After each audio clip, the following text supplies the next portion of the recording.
akhir tahunnya itu akhir tahun ajaran, ya. Tapi anggaplah bahwa pada intinya di akhir tahun ini harus ada muhasabah, harus ada renungan, ya. Kalau di perusahaan-perusahaan maka akan ada rapat laporan perjalanan selama 1 tahun terakhir, sekaligus juga perencanaan untuk 1 tahun ke depan. Bagaimana seorang mukmin, seperti yang kita sering baca dalam prinsip yang diajarkan baginda Nabi Muhammad SAW, bahwa hari ini harus lebih baik daripada kemarin, besok harus lebih baik daripada hari ini dalam segala hal. Karena beliau mengingatkan, siapa yang hari ini lebih baik dari kemarin maka dia telah beruntung. Siapa yang hari ini sama dengan kemarin maka dia telah rugi. Dan siapa yang hari ini lebih buruk dari kemarin maka dia telah bangkrut, ya. Ibarat ibu-ibu jualan bawa dagangan, sebutlah nilainya 1 juta, lalu kemudian setelah dijual nilai hartanya bertambah menjadi 1.500.000. Ini pedagang yang beruntung, ya. Tapi kalau dia bawa dagangan 1 juta, akhirnya hanya terjual senilai 1 juta, maka dia rugi waktu, rugi tenaga, rugi transport. Karena modal 1 juta dijual 1 juta, ya, dia rugi. Tetapi ada yang lebih parah, modal 1 juta hanya laku atau terjual 500.000. Ini bangkrut, ini tekor, nggak balik modal, ya. Maka Nabi SAW menyebutkan kullun nasi yaghdu fabai'u nafsahu. Setiap orang itu yaghdu, tiap pagi itu keluar. Bai'u nafsahu, dia menjual dirinya. Maksudnya setiap kita akan menjual waktu kita, karena sama Allah kita ini dikasih modal yang namanya waktu 24 jam 1 hari. Nabi menyebutkan dengan kata-kata bai'u nafsahu, dia sedang menjual dirinya. Maka pedagang itu ada 2 kata Nabi, fa mu'tikuha au mubiquha. Apakah dengan modal waktu yang dia punya, dia mu'tikuha, dia akan bisa membebaskan dirinya dari api neraka, au mubiquha, atau justru dia akan menjerumuskan dirinya ke dalam neraka. Mudahnya begini, Bu. Kalau kita berangkat di pagi hari, kemudian waktu kita ditukar dengan ngaji, sholat, ibadah, mencari nafkah, mendidik anak, kemudian menyebarkan ilmu, berarti waktu yang Allah kasih kepada kita, modal yang tadi Allah kasih kepada kita, sudah kita jual dengan keuntungan yang berlipat. Bayangkan, dengan 1 menit kita bisa istighfar 10 kali, dengan 1 menit kita bisa, dengan 2 menit kita bisa membaca kulhu 3 kali, dengan 5 menit kita bisa membaca la ilaha illallah wahdahu la syarikalah lahul mulku wal hamdu yuhyi wa yumiitu wa huwa ala kulli syai'in qadir sekian puluh kali. Ini nilainya kan berarti seperti kalau Anda belanja gitu nih, Bu, ya. Kemudian kita belikan dagangan, kita jual, kok dibeli 10 kali lipat, 100 kali lipat. Ini kita menjadi orang yang sangat beruntung sekali. Maka sebaliknya, kalau kemudian kita keluar dari pagi hari, isinya adalah dosa, maksiat, dan sebagainya, keluar ketemu langsung bikin majelis rasan-rasan. Wah, ini gitu kan, ya, tekor ini yang begini-gini gitu kan, ya. Pengajiannya belum selesai, majelis rasan-rasannya sudah dimulai gitu kan. Ini bisa nggak imbang itu waktunya, ya. Bapak Ibu yang dirahmati Allah Subhanahu wa taala, ya. Maka ini adalah momentum yang tepat untuk muhasabah buat kita, bagaimana yang sudah berlalu atas keburukan-keburukan kesalahan yang kita lakukan. Kita berharap Allah mengampuni dan mengganti lebih baik. Waktu yang akan datang kita isi dengan kualitas yang lebih baik lagi.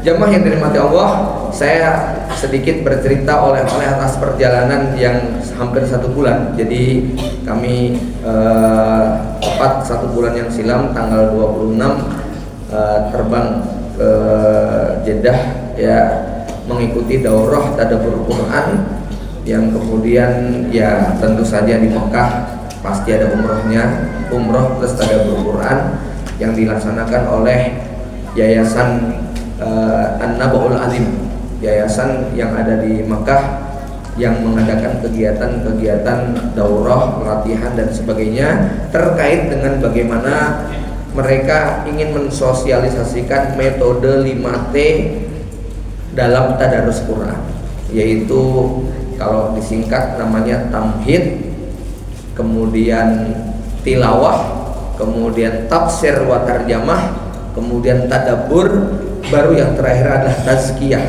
Jadi dalam setiap ayat Al-Quran itu bisa kita maknai melalui 5 metode ini, maka disebut dengan metode 5T, Khamsu Ta'atiyah ini ya namanya.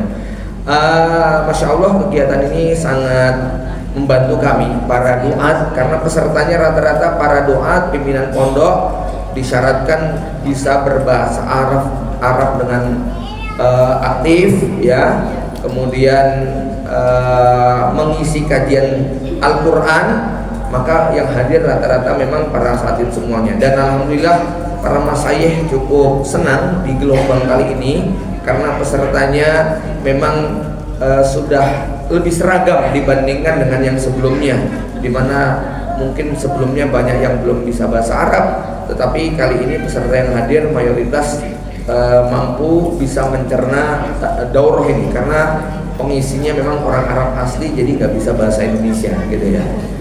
Nah, para umat yang dirahmati Allah, saya nanti akan sedikit berbagi oleh-oleh tentang tadabbur ini. Kemudian di hari ke-12, jadi buat saya perjalanan kemarin itu cukup istimewa karena apa? Kami datang revolusi Suriah dimulai ya, tanggal 27, dan kami mau pulang dari Madinah, Damaskus sudah ditaklukkan. Dan salah satu peserta daurah itu mahasiswa Indonesia yang sekolah di Damaskus ya. Maka saya rasan-rasan, bisik-bisik, kemudian bilang kayaknya antum nanti balik ke Damaskus rejim sudah ganti yang baru ini gitu ya.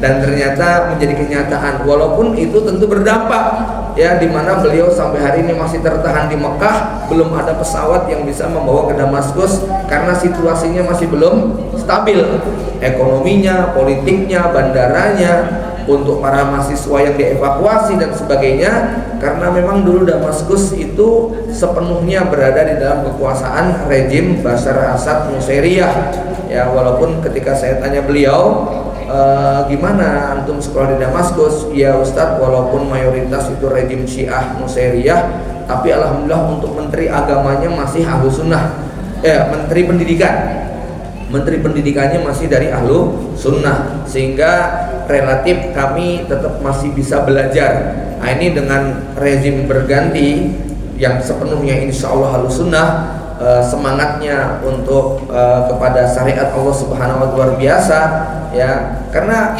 di Suriah itu 77% Ahlus Sunnah, Syiahnya hanya sekitar 15%, sisanya adalah PKK, Geng Kurdi, komunis ya, sosialis dan sebagainya ya. Sementara Bashar Assad sendiri adalah partai Ba'ath komunis gitu ya. Itu kenapa didukung oleh Rusia gitu kan ya, sesama orang-orang komunis gitu ya. Jamaah yang dirahmati Allah ya, mudah-mudahan beliau kembali dengan selamat karena informasinya sudah mau berangkat ke Damaskus nih Ustaz ya. Dan subhanallah, sebuah kegembiraan bagi kaum muslimin di Suriah khususnya dan kaum muslimin di seluruh dunia yang bisa kembali melaksanakan sholat 5 waktu di Masjid Jami Umawi ya, masjid yang dijanjikan Rasulullah menjadi tempat turunnya Nabi Isa alaihissalam di akhir zaman ya. Baik, para umat yang dirahmati Allah, alhamdulillah 12 hari kami di sana, kemudian lanjut perjalanan menuju ke Yaman ya. Kurang lebih sekitar total 25 hari perjalanan darat hampir 80 jam ya, dari Madinah ke Mekah, ke Tarim, ke Mukalla, ke Muscat ya, sampai kemudian tiba di Indonesia hari Sabtu kemarin ya. Para umat yang dirahmati Allah, maka pada kesempatan pagi ini kita ingin mencoba untuk mentadaburi satu ayat dalam surah Al-Mulk ayat 15 ya.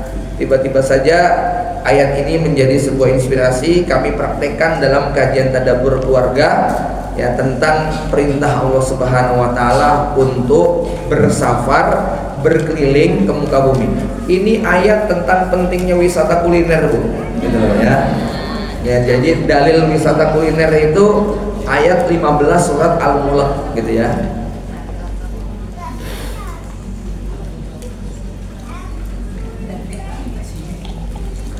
A'udzubillahi minasyaitonirrajim. Huwallazi ja'ala lakumul arda zalulan. Yang bawa Quran atau bawa HP berisi mushaf digital bisa dibuka. Ya. Huwallazi ja'ala lakumul arda zalulan famshu fi manakibiha wa kulu mir rizqihi wa ilaihin nusyur. Insyaallah ya. Dialah Allah yang telah menjadikan bumi ini zalula. Zalula itu mudah, rendah. Zalul ya, dimudahkan untuk kita jalani. Famshu fi manakibiha, maka berjalanlah di segala penjurunya, di tepi-tepiannya. Famshu fi manakibiha wa kulu mir rizqihi, dan makanlah sebagian dari rezekinya. Wa ilaihin nusyur, dan kepada Allah lah kalian nanti semua akan kembali. Masya Allah, ini buat perjalanan kami terasa dalam ya. Ibu-ibu yang suka traveling, bapak-bapak juga ya.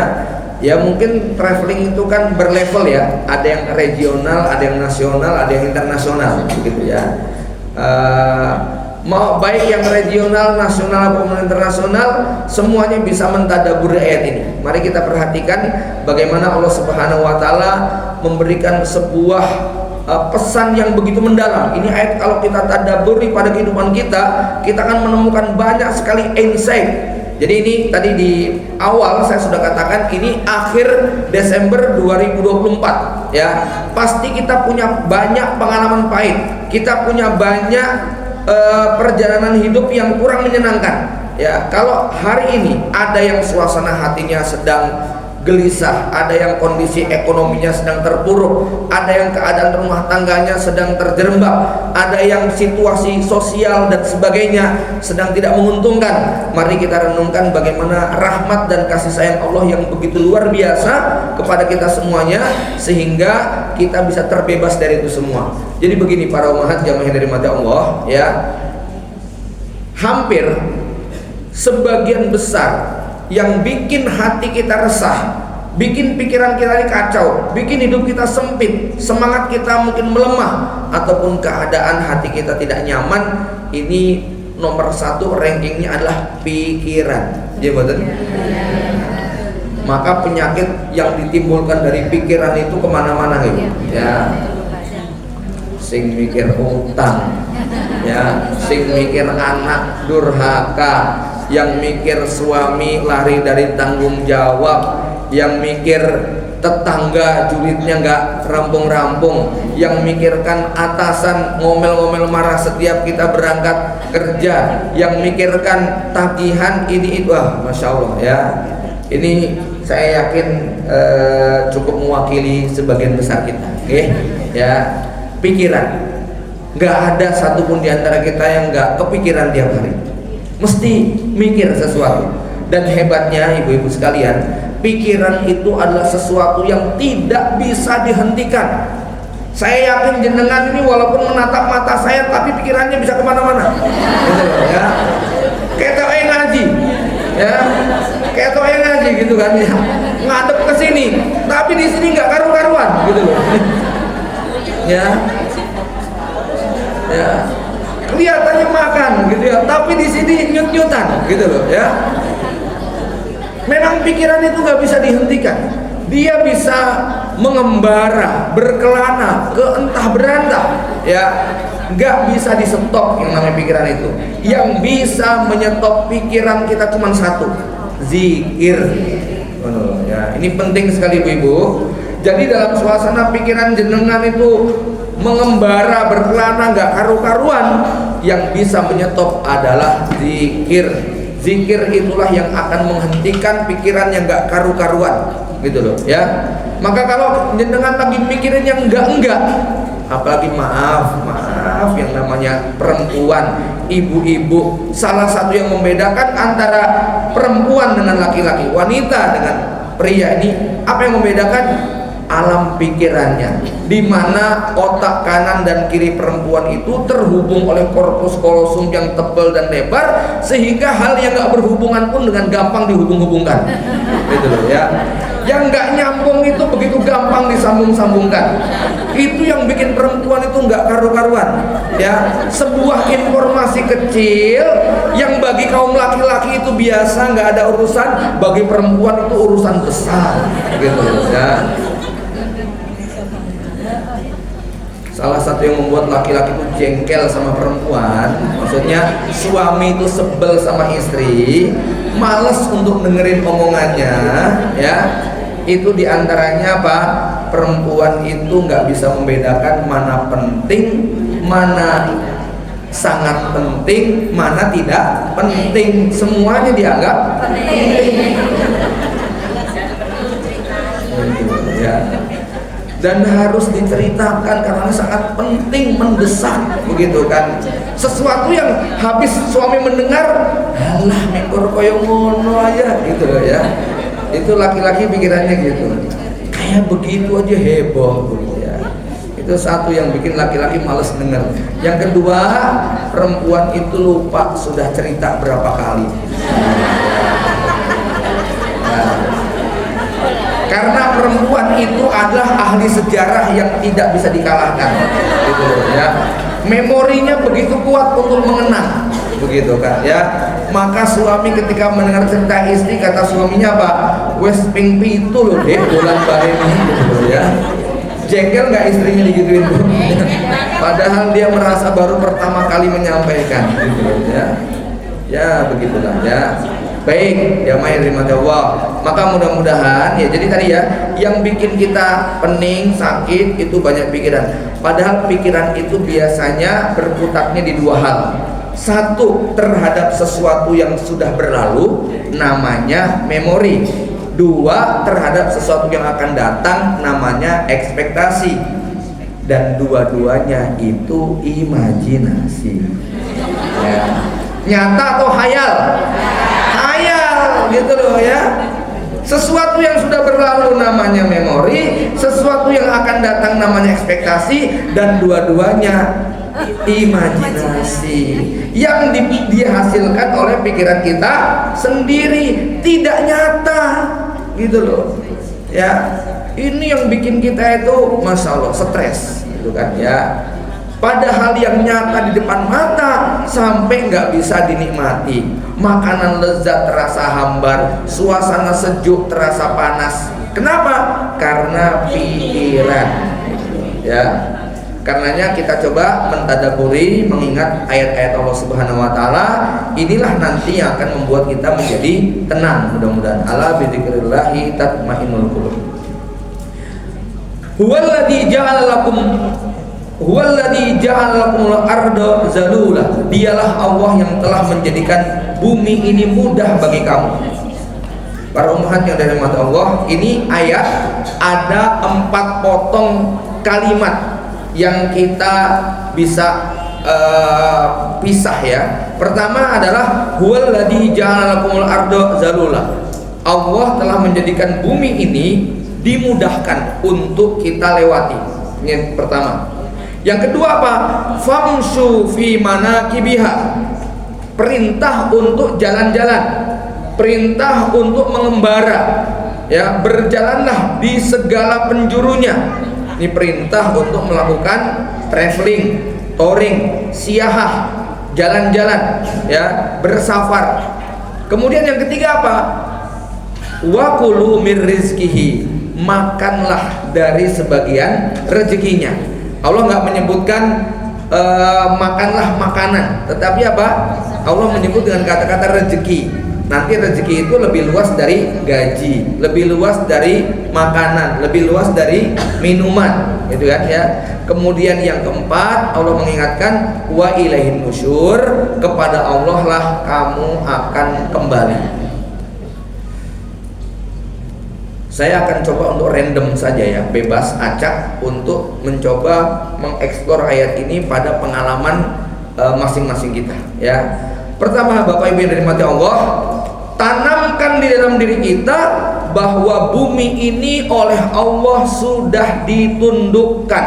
Kalau antum ingin melakukan perjalanan yang kelihatannya cukup berat, sudah umur 67 tahun mau berangkat haji, ya Allah ya, jalannya sudah ya terseok-seok pakai tongkat, maka tanamkan dalam mental antum bahwa bumi ini zalula, sudah ditundukkan oleh Allah Subhanahu wa taala. Gitu ya. Ibu-ibu sekalian, saya kata ini ayat menjadi motivasi yang cukup kuat karena kemarin saya sudah membayangkan, ya Allah, ini perjalanan 75 jam darat. Ibu-ibu tahu bus dari Mekah ke Yaman ke Oman itu nggak ada toiletnya. Gitu loh ya. Nah terus kalau maaf kebelet gimana? Kalau nggak nemu rest area, kami di padang pasir. Gitu. Jamaah turun, cari tempat di semak-semak, bawa botol air, gitu loh. Serius Bu, gitu loh ya. Entah siang, entah malam, begitu loh ya. Itu kami saksikan begitu. Kalau sudah ada yang kayak begitu ya sudah, supir berhenti di tengah padang pasir karena memang dari mulai keluar Mekah sampai masuk ke Yaman isinya padang pasir semua. Jadi kami berkesimpulan begini, naik pesawat sama naik bus sama aja ya. Di pesawat yang dilihat awan, di bus yang dilihat padang pasir semuanya. Nggak ada kota, nggak ada ini, nggak ada macam-macam gitu ya. Ya kecuali pas berhenti di kota gitu ya. Sama. Perempuan juga begitu, justru yang kami lihat perempuan itu bawa botol begitu kan ya. Nah cuman dengan mentalitas bahwa bumi ini dimudahkan, pada akhirnya kita jalani mudah juga ya. Yang kedua, dalam perjalanan dari Tarim ke Mukalla, perjalanannya 45 jam, itu saya membawa cucu 2 gitu loh ya. Jadi cucu kami yang lahir di Yaman ini pengen pulang ibunya gitu kan ya, dengan berbagai pertimbangan, ada keperluan, pengen pulang sekitar 3 bulan, nanti bulan Syawal balik lagi ya. Suaminya tetap di Yaman, beliaunya pengen pulang ya. Saya dan istri harus membawa menantu dan 2 cucu ya, umur 3 tahun sama 1 tahun. Qadarullah mau berangkat itu demam ya. Tiket sudah kita beli, perjalanan dari Oman ke Cengkareng ya, ini kita masih 5 hari lagi nih ya, masih 1 pekan gitu kan ya. Jadi ketika berpindah dari Tarim menuju Mukalla menuju ke Oman, ini kondisi anak cucu dalam kondisi tidak sehat 100% ya. Karena saking euforianya Bu ya, kita bermalam di satu tempat namanya Boksan atau di Wadi Doan, kurang lebih sekitar 5 jam dari Tarim. Tempatnya di tebing yang sangat terjal, mungkin 400 meter kedalaman jurangnya. Itu vilanya Masya Allah luar biasa ya, dan sangat murah sekali. Kenapa? 2 kamar yang luasnya itu mungkin kalau sekarang itu 3 kali kamarnya Arafah yang gede sekali itu Bu, harganya cuma 460.000 begitu kan ya, dipakai buat 7 orang gitu kan ya. Jadi ada kolam renang, tapi pribadi akhirnya karena sekian villa yang ada kami tok yang nyewa, sepi tempatnya gitu loh ya, gitu loh, ya. Betul ya. Suhunya waktu itu kurang lebih 10 atau 9 derajat kan gitu ya. Sore itu cucu kami nekat berenang gitu loh ya. Malamnya langsung demam, begitu kan. Paginya muntah-muntah. Masya Allah, ini perjalanan isinya begitu semua ya. Begitu sampai di Mukalla mau dilepas, ya Allah Bi, ini apa nih Bi, anak-anak kondisi kayak gini. Bismillah ya. Ja'alalakumul ardo zalulan. Ini perjalanan masih 35 jam lagi, itu kan ya. Dan yang paling cukup berat Bu, karena ini perjalanan darat, maka di imigrasinya ini yang cukup ekstra. Kenapa? Semua koper harus dikeluarkan, diperiksa satu persatu secara manual, begitu kan ya. Dan itu di pos pemeriksaan ada 4 pos, dari pos keluar Yaman, kemudian imigrasi, masuk Oman, kemudian imigrasi. Itu berlangsung kurang lebih waktunya dari jam 10 malam sampai jam 2 pagi, gitu kan. Waktu untuk istirahat capek-capeknya, karena nanti jam setengah 5 itu sudah ganti bis lagi, gitu ya. Tapi mentalnya ditanamkan, ja'alakumul ardo zalula, mudah, semuanya mudah, gitu kan ya. Jadi alhamdulillah akhirnya perjalanan yang tadinya cukup berat ya, termasuk menantu kami membayangkan bawa anak anak 2 masih kecil-kecil, bawa stroller gitu kan ya. Itu kalau pakainya pikiran berat, memangnya apa? Jalani aja udah, begitu kan ya. Sampai juga akhirnya kan gitu ya. Jadi ini nomor 1 penting.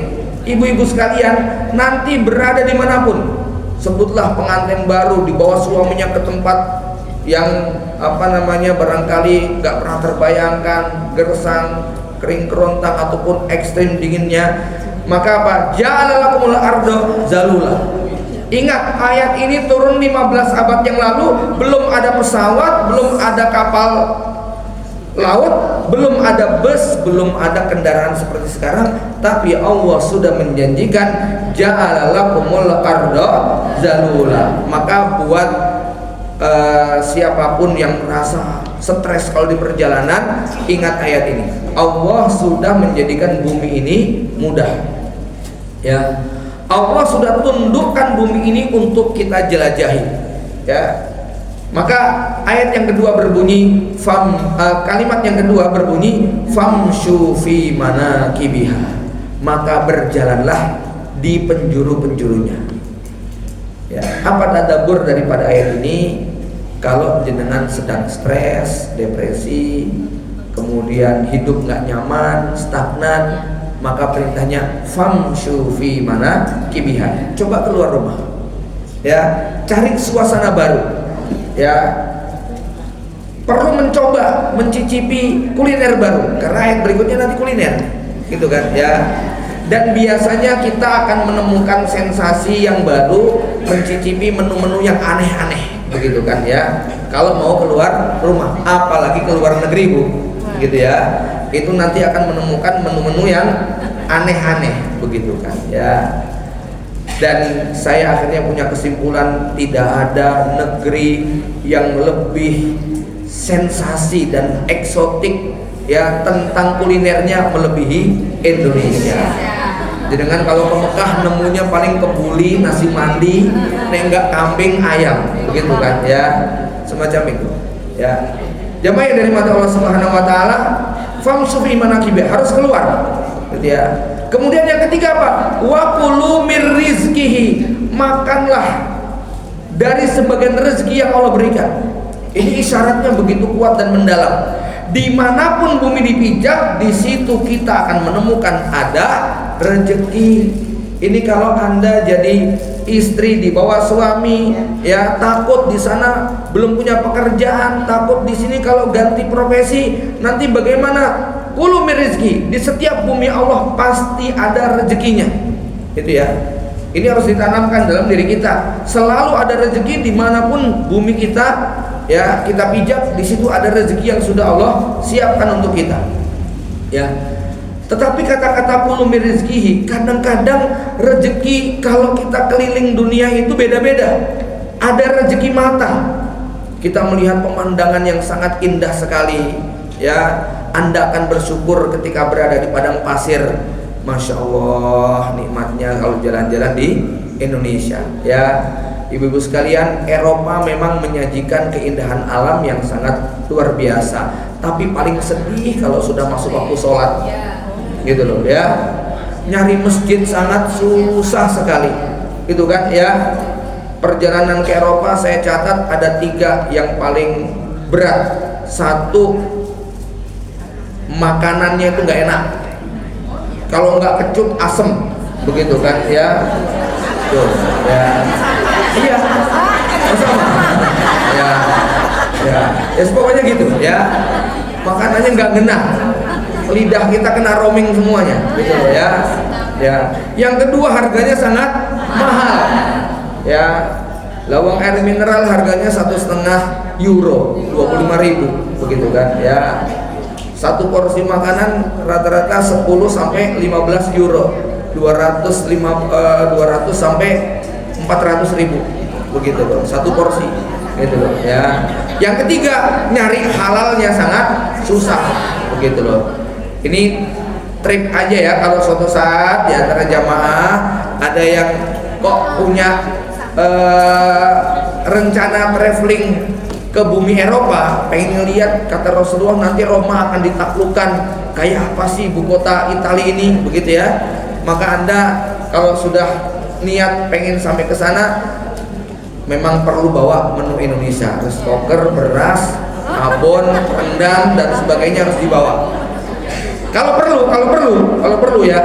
Ini saya kepikiran juga, kalau mau wisata Eropa lebih baik niat saum, begitu loh. Iya, betul. Ya, berangkat udah sahur, nanti pulangnya menjelang berbuka. Kenapa?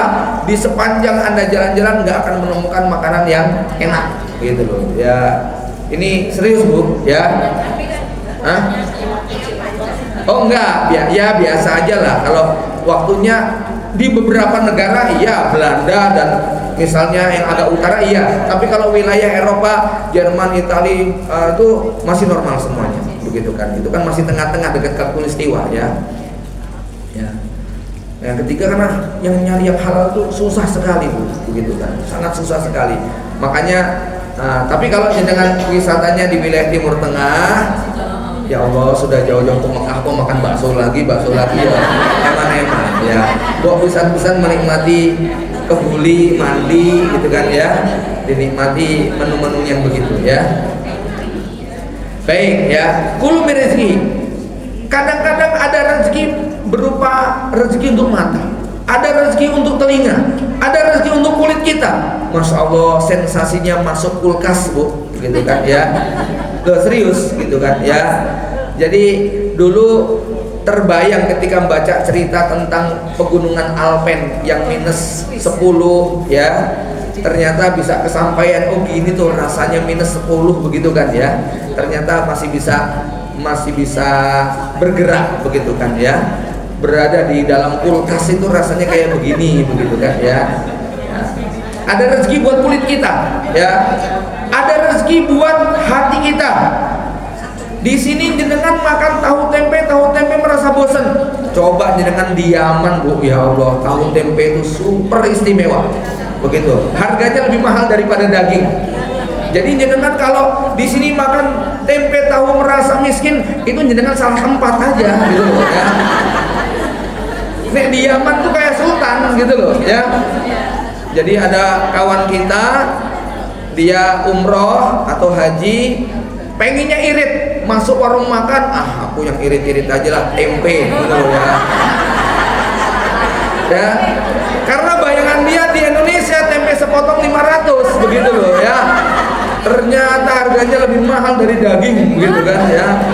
Ya, pas bayar nyesel dia, gitu ya. Nah ini ya, rezeki itu ternyata kadang-kadang apa yang kita anggap membosankan, itu ternyata bagi orang lain sesuatu yang sangat istimewa. Ya, ibu-ibu tahu di sini gedebok pisang itu ada yang memproses nggak Bu? Dibuang, gitu loh ya.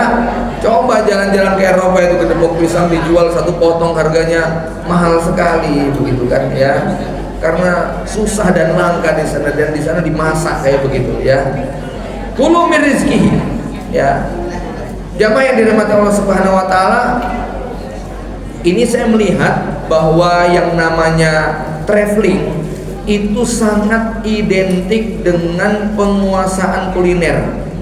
Ibu-ibu pasti kalau melakukan perjalanan, salah satu kenangan yang indah itu adalah kulinernya, gitu ya. Itu yang membuat kita mau berkunjung ke sebuah tempat. Bahkan ada kalau yang sudah fanatik itu kudu, gitu ya. Ya kalau ke sana belum nyicipi ini, belum, begitu loh ya. Itu sampai sebegitunya, ya. Ini Al-Quran menegaskan tentang pentingnya wisata kuliner dalam konteks halalan thayyibah. Kenapa? Wawasan kekulinerian itu menjadi sangat penting karena kita dituntut untuk tidak makan sembarangan, ya. Jadi ketika ada ilmuwan Eropa yang memprotes atau mengkritik mana konsep kesehatan dalam Islam, begitu kan ya, Islam tidak punya konsep kesehatan yang real, ya, maka oleh sang ulama ini dijawab ayat yang berbunyi kulu min thayyibati ma razaqnakum, itu adalah konsep yang paripurna. Kenapa? Karena mayoritas sakit atau penyakit yang diderita manusia itu imma gara-gara salah makan, kelebihan makan, atau tidak makan, gitu loh ya. Coba aja ibu-ibu renungkan, penyakit kita ini rata-rata sumbernya dari apa? Makanan. Makanya Rasul mengatakan tidak ada tempat, ya, wadah yang lebih buruk diisi oleh anak Adam melebihi apa? Lambungnya, begitu kan ya. Karena mengkonsumsi makanan yang bermasalah, maka timbullah berbagai macam masalah, ya. Bahkan jamaah yang dirahmati Allah Subhanahu wa taala, dalam Islam urusan makan bisa menjadi nomor satu di atas ibadah. Apa dalilnya? Ya ayyuhar rusul kulu minat thayyibati wa'malu sholihah. Perintah makan, rezeki yang baik didahulukan daripada ibadah, gitu loh. Nah, para ulama menjelaskan ketika menjelaskan ayat ini, ya ayyuhar rusul, wahai para nabi, wahai para rasul, kulu minat thayyibat, makanlah rezeki yang baik-baik. Kalau thayyibat itu sudah pasti halal, tapi kalau halal belum tentu thayyib, gitu kan ya. Ya, tapi kalau thayyib sudah pasti dia harus memuat kehalalan. Maka tidak cukup berhenti di halal, tetapi apa? Thayyib. Kalau halal itu universal, tapi kalau thayyib itu personal, gitu ya. Contoh, ayam halal, tapi buat jenengan yang punya penyakit ini belum tentu thayyib, ya. Yang namanya kambing itu halal, tapi buat orang tertentu dengan kondisi seperti ini belum tentu thayyib, ya. Tidak semua yang halal bisa menjadi thayyib. Nah, Quran memerintahkan kita untuk kulu minat thayyibah. Baru habis itu apa? Wa'malu sholehan, beramal solehlah kamu. Seakan-akan ayat ini mengisyaratkan kalau Anda belum bisa mendapatkan yang thayyibat, maka Anda tidak bisa beramal soleh. Siapa yang makanannya salah, dia tidak akan bisa beramal soleh. Amalnya kemungkinan juga akan salah, ya. Kulu min rizqihi, ya. Ini sekaligus menegaskan tentang apa? Kulu min rizqihi itu berarti makan secukupnya, ya. Jangan semuanya dihabiskan. Maksudnya apa? Jangan menghabiskan rezeki Anda untuk dimakan sendiri semuanya. Kulu min rizqihi, sebagian saja. Sebagiannya tetap diberikan untuk orang lain, ya. Maka salah satu teguran Allah kepada orang-orang kafir ketika masuk neraka, apa kata Allah? Adhabtum thayyibatikum fi hayatikumud dunya wastamta'tum biha. Kalian telah menghabiskan semua rezeki yang aku berikan, ya, dan kamu nikmati semuanya tanpa kemudian diberikan kepada orang lain. Jadi tidak gara-gara halal itu kemudian menjadi boleh. Kalau jenengan punya duit 1 triliun tetap nggak boleh beli tas Hermes yang 2 miliaran, Bu. Gitu, ya. Nggak boleh, tetap ya secukupnya saja, ya, seperlunya saja. Ya. Nah, kemudian oleh Allah ditutup dengan ayat wa ilaihin nusur. Ingat, yang traveling, yang jalan-jalan, ya, yang sedang cari rezeki, yang mau makan, ilaihin nusyur. Nanti kalian semua akan kembali kepada Allah. Ya, karena begini, para umat, kami harus mengingatkan anak-anak muda, termasuk anak-anak kami yang hobi traveling, ya. Karena ada anak kami yang targetnya sebelum nikah harus 25 negara dulu, begitu kan ya.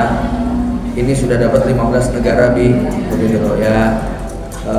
Acaranya apa? Ya jalan-jalan. Ya, kami ingatkan, nah itu jalan-jalan hukumnya mubah. Naikkan levelnya dong, jalan-jalan yang sunnah, begitu loh kan ya. Jangan cuman habis jalan-jalan foto, status, kemudian tidak ada pesan-pesan moral. Yaitu mubah, nggak haram, begitu kan. Tapi seiring dengan ilmu kita, naikkan levelnya menjadi apa? Jalan-jalan yang sunnah, jalan-jalan yang menginspirasi banyak orang, jalan-jalan yang membuat orang teredukasi, jalan-jalan yang membuat kemudian kita bisa mencari rezeki. Ini ya. Jadi semua yang kita lakukan, ingat, ilaihi nusyur. Kamu nanti akan kembali kepada Allah Subhanahu wa taala. Kamu cari makan, kamu menikmati semuanya, ingat, ilaihin nusyur. Kamu menikmati menu ini, menikmati menu itu, dapat rezeki ini, ilaihin nusyur. Ini yang membedakan travelingnya orang beriman dengan travelingnya orang kafir. Ya, saya kadang-kadang muhasabahnya begini, kalau melihat turis-turis Eropa itu Bu, ya, turis Eropa di usia muda, ya, usia-usia 30, 40, kok bisa ya mereka jalan-jalan tanpa membawa anak, gitu ya. Itu secara kultur Indonesia mudah nggak Bu? Susah banget begitu ya. Maka seperti yang kemarin kami cerita, salah satu sensasi safar perjalanan yang kami jalani itu ketika setahun yang silam kami mengajak adik-adik perempuan kami untuk umroh ya. Kenapa ini sensasi? Adik saya yang nomor 2 anaknya 13, adik yang nomor 3 anaknya 9, adik yang nomor 4 anaknya 6 ya, adik nomor 5 pokoknya punya balita kecil-kecil banyak ya. Lalu ada satu adik putri kami, saya punya adik putri 4 ya, itu bilang, Mas kapan dong kita umroh bareng begitu ya. Saya bilang, loh saya itu insya Allah, cuman kamu mikir nggak, siap nggak suaminya ditinggal ya. Itu kan problem terberat Ibu ya. Ibu-ibu ditinggali anak 2, 3, 4 sepekan 2 pekan itu biasa. Bapak-bapak ditinggali anak 2 jam. Aduh ya. Ya. Maka saya sudah membayangkan pasti izinnya nggak gampang, ya kan? Ya. Sosialisasinya 6 bulan Bu untuk suaminya mau ditinggal, gitu loh ya. Ya, lu iya, betul Bu. Ya, singkat cerita kami bisa berangkat. Ya, karena ibu kami ini udah umur 70, masih mau, masih sehat. Ini momen terakhir. Kalau ini nggak dituruti, kita nggak tahu kapan lagi bisa kumpul. Dan kami dapat testimoni dari mereka, Pak, seumur-umur belum pernah kami merasakan kebahagiaan seperti ini. 12 hari nggak nyuci, nggak masak, nggak nyusui, nggak gendong anak, nggak nyawii, begitu loh. Itu belum pernah ada cerita sejarah mereka kayak gitu ya. Bisa dibayangkan ya bahagianya kayak apa ya. Kenapa? Kalau nggak momen kayak gini, nggak makan mungkin bisa, begitu loh. Maka mereka tuh rasa syukurnya itu benar-benar luar biasa, gitu loh ya. Mohon maaf kalau ibu-ibu yang anaknya 1, 2 udah gede-gede itu biasa, gitu kan ya, bisa umroh tiap tahun kalau ada rezekinya ya. Tapi untuk keluarga kami yang anaknya bocil-bocil gitu kan ya, kakak paling gede baru umur 5 tahun, adiknya 3, betul ya. Itu gimana suaminya coba ya, kayak apa stresnya gitu loh Bu. Akhirnya setelah pulang, ini adalah yang terakhir kalinya, jangan diulangi lagi.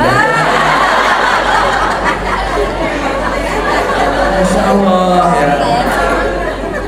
betul-betul ya.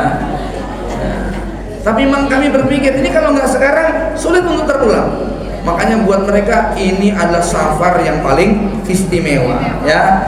Jadi benar-benar kulu mir rizkihi, rezekinya tuh rezeki hati, rezeki fisik, rezeki mata, rezeki ya. Masya Allah, memang reuni yang sederhana Bu ya, makan bakso di Madinah itu sederhana itu sulit untuk dilupakan kenangannya gitu ya. Sekedar menikmati ayam tapi di Taif begitu kan ya, itu pemandangan yang sulit untuk terulang ya. Jamaah yang dirahmati Allah Subhanahu wa taala ya. Kemudian apa lagi yang bisa kita ambil dari ayat ini ya. Jadi kita lihat fenomena yang namanya air. Air itu adalah rezeki yang paling agung ya. Kami ciptakan semuanya ini dari air, kata Allah Subhanahu wa taala. Dan karakter air itu adalah mengalir. Imam Syafi'i saya mengatakan inni ra'aitu wuqufal ma yufsiduhu. Aku melihat air itu kalau berhenti pasti rusak. Insala toba wa illam yajri lam yatib. Kalau air itu mengalir maka airnya bagus. Tapi kalau dia diam maka airnya pasti akan rusak. Maka kehidupan yang diam saja itu pasti banyak kerusakan. Maka ayat ini mengandung pesan kalau kita mau sehat, kalau kita mau baik kehidupannya, kata Imam Syafi'i, safir tajid iwadon amman tufarikuhu. Bersafarlah engkau akan mendapatkan ganti yang engkau tinggalkan, gitu kan ya. Maka Imam Syafi'i juga menyebutkan ada sekitar berapa ya, 4 atau 5 faedah safar ya. 1, kita akan mendapatkan pengalaman. 2, kita dapat teman. 3, dapat rezeki ya.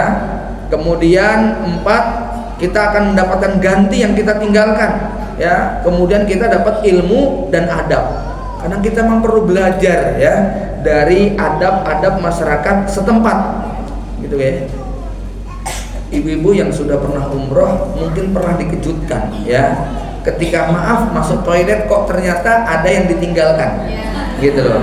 Ternyata memang ada adat istiadat masyarakat tertentu bahwa kewajiban untuk maaf menyentor itu kewajiban orang yang datang berikutnya. Coba Bu ya, jengkelin nggak Bu adabnya kayak gitu ya.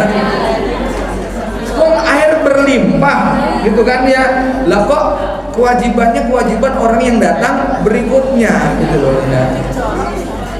Maka ibu-ibu, terlepas bahwa tetangga kanan kiri kita nggak paham agama, terlepas bahwa tetangga kanan kiri kita orang Indonesia suka bikin jengkel, terlepas bahwa warga plus 62 gitu ya, itu adalah warga yang begini begitu, tapi jenengan baru tahu kalau sudah keluar negeri betapa kita sangat dipuja dan dipuji sebagai bangsa dengan adat timur yang begitu istimewa. Jenengan akan tahu bahwa ternyata orang Indonesia di seluruh dunia itu diakui adabnya, diakui etikanya, sopan santunnya, unggah-ungguhnya ya. Mereka kagum dengan bangsa kita ya. Sekaligus ibu-ibu juga akan mengerti kalau sudah nanti keliling dunia itu akan tahu betapa negeri ini harus betul-betul kita jaga ya. Maaf, jangan bandingkan Indonesia dengan Turki karena sana ada Erdogannya. Jangan bandingkan Indonesia dengan Arab Saudi karena ada Mekah dan Madinahnya. Jangan bandingkan Indonesia dengan Yaman karena ada Tarim Mukalla atau negeri para wali habaibnya. Jangan bandingkan Indonesia dengan Afghanistan karena Talibannya. Jangan bandingkan Indonesia dengan Palestina karena ada Baitul Maqdisnya. Jangan bandingkan Indonesia dengan Suriah karena ada Masjid Jami Umawinya. Jangan bandingkan Indonesia dengan negara Eropa karena ada saljunya, ada ininya. Tapi coba bandingkan secara apple to apple di seluruh aspek kehidupan politik, sosial, ekonomi, budaya, dan kulinernya tentunya. Orang Yaman, para Masih Yaman itu geleng-geleng kepala ketika datang ke sini. Masya Allah, Indonesia 270 juta penduduknya, di puncak gunung pesen GoFood 10 menit datang. Ya. Serius loh Bu ya. Ini kayak apa makmurnya negeri kita ini, betapa menyenangkannya gitu loh ya. Orang dengan berbagai macam lapisan bisa hidup, gitu kan ya. Dari yang paling males sekali sampai rajin, semua masih bisa makan, gitu ya. Itu negeri kita, gitu ya. Maksud saya ini buat para juru dakwah untuk nggak mudah mengeluh, begitu kan ya. Serius, kalau kita lagi jalan-jalan Bu di Indonesia Bu, ya Allah senengnya persekian menit nemu musola, nemu masjid, nemu tempat sesuatu yang kalau kita berada di Eropa itu kita Masya Allah. Tanyakan kepada Ustaz Umer yang ketika keliling ke Xinjiang Cina, gitu kan, untuk sholat itu jamak kosor saja susah nemu tempat, harus nyewa hotel untuk nyari tempat ya. Dulu kalau kita ngelihat di video-video itu Bu ya, di Eropa ada orang sholat di pinggir taman, ada orang, itu memang nyata gitu, karena memang gak ada tempat, gitu kan ya. Ketika kami sahur ini sudah jam segini, jam 4 sore belum sholat duhur asar, begitu turun bus, oh sudah ya, cari Google Map mana arah kiblat, langsung gelar sajadah di sembarang tempat, mau di sebelah taman, di sebelah hotel, di sebelah mall, pokoknya gelar di situ. Ya memang semacam itu karena nggak ada tempat ya. Indonesia, Masya Allah ya, semua bandaranya ya, rumah makan ada musolanya, gitu kan ya, hotel apalagi, begitu kan ya. Ini mungkin kita mengeluh ya tentang, sebutlah kalau misalnya masa ada mall sebesar itu musolanya seperti ini ya. Memang kalau perbandingannya dengan itu kita mungkin mengeluh, tapi kalau kemudian kita bandingkan dengan negeri-negeri yang lain, maka Masya Allah Indonesia ini sesuatu yang sangat menyenangkan buat kita. Famsu fi manamkibiha wa kulu min rizqihi wa ilaihi nusyur ya. Jamaah yang dirahmati Allah Subhanahu wa taala, ala kulli hal kita pengen di 2025 besok ya, pesan-pesan ayat ini betul-betul menginspirasi kita. Kalau ya, poin yang pertama, ingat seluruh muka bumi ini oleh Allah sudah ditundukkan. Allah jadikan dia mudah. Allah jadikan kita punya kemampuan untuk beradaptasi. Ini karakter bumi adalah semacam itu. Ya. Kemudian ya nggak apa-apa Bu, bilang sama suami kalau lagi suntuk, Mas jalan-jalan yuk, keluar yuk, apa begitu kan ya. Ini apa perlu saya dalilin Mas, gitu ya. Mas, program Al-Mulk 15 gitu ya. Nah, apa? Famsu fi manakibiha wa kulu min rizqihi. Ya, wisata kuliner Mas, itu sunnah perintah Allah, begitu kan ya. Dan perintah ini tidak mengenal tanggal, begitu kan ya. Gitu ya. Tolong ya amalkan ayat ini Mas, Al-Mulk 15 gitu ya. Nah, kemudian yang sebagai penutup, bahwa kita semua akan merasakan ketenangan, kita akan merasa semua beban hidup terasa ringan. Apa? Wa ilaihi nusyur, ketika kita tahu bahwa semuanya akan berpulang kepada Allah Subhanahu wa taala. Ada satu kalimat begini, kalau Anda melakukan apapun, maka harus sampai pada pertanyaan, untuk siapa saya melakukan ini? Merenungkan. Kalau jawabannya belum ketemu kata-kata Allah, pasti akan banyak kesusahan ya dan kegundahan. Tapi kalau sudah mengenukan kata-kata saya lakukan ini semua untuk Allah, maka disitulah kita akan mendapatkan ketenangan ya. Kesempitan hidup kita menjadi tenang. Kenapa? Toh kita semua akan kembali kepada Allah. Senang sementara, susah sementara, kecewa sementara, gembira sementara, kaya sementara, miskin sementara, sehat sementara, sakit sementara, semuanya serba sementara. Wa ilaihi nusyur.